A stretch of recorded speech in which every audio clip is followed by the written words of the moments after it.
नाशिकला संधी दिली, मुंबईत सुद्धा एकदा संधी द्या असं अमित ठाकरे म्हणालेत। आशिष शेलार यांच्या कार्यालयाबाहेरून अमित ठाकरेंनी हे आवाहन केले। सर्व समस्यांचा मार्ग आणि सर्व समस्यांना त्यांच्या प्रश्नांना एकच उत्तर असल्याचं ते म्हणालेत आणि ते उत्तर म्हणजे राज ठाकरे। गणेशोत्सव कालावधीतील परीक्षा पुढे ढकलण्यासंदर्भात शेलारांना निवेदन त्यांनी दिले। याचवेळी त्यांनी हे भाष्य केले।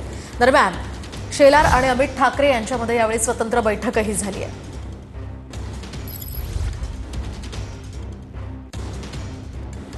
गेले 4-5 दिवस मुंबईत जो पाऊस पडला त्या पावसानं खूपच बेहाल झाले मुंबईकरांचे। 2,500 खड्डे हे अवघ्या 5 दिवसांमध्ये मुंबईच्या रस्त्यांना पडलेले आहेत।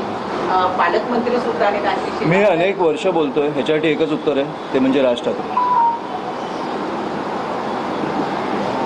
सरकार आले गेले किती वर्ष बघतोय आपण, पहिल्यांदा नाही साचलं पाणी। एकच उत्तर आहे, एकदा संधी द्या। नाशिकमध्ये दिली, तुम्हाला कळलं काय झालं। तर त्यांनी म्हटले की हे वर्षानुवर्षाची परंपरा आहे, आमच्या हाती सत्ता द्या। नाशिकमध्ये जसा बदल केला तसा इथे करू।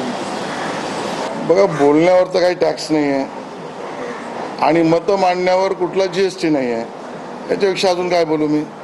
मला वाटत नाही कधी असं ते दुरावले होते। मला वाटतं ते साहेब आणि आशिष शेलार सर खूप जुने मित्र आहेत, त्याच्यामुळे ज्या टीका होतात त्या मला वाटतं राजकीय होतात, कधी असं वैयक्तिक टीका होत नाही आणि राजकीय टीका असल्याच पाहिजेत।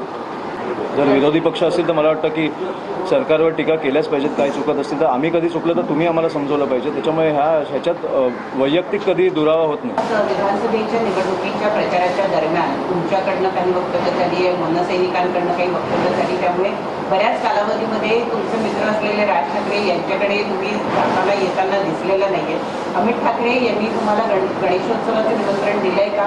आणि मुळात या विधानसभेच्या कालावधीत दोन मित्रांमध्ये जो दुरावा निर्माण झालाय तो येत्या कालावधीमध्ये मिटलेला आम्हाला बघायला मिळेल।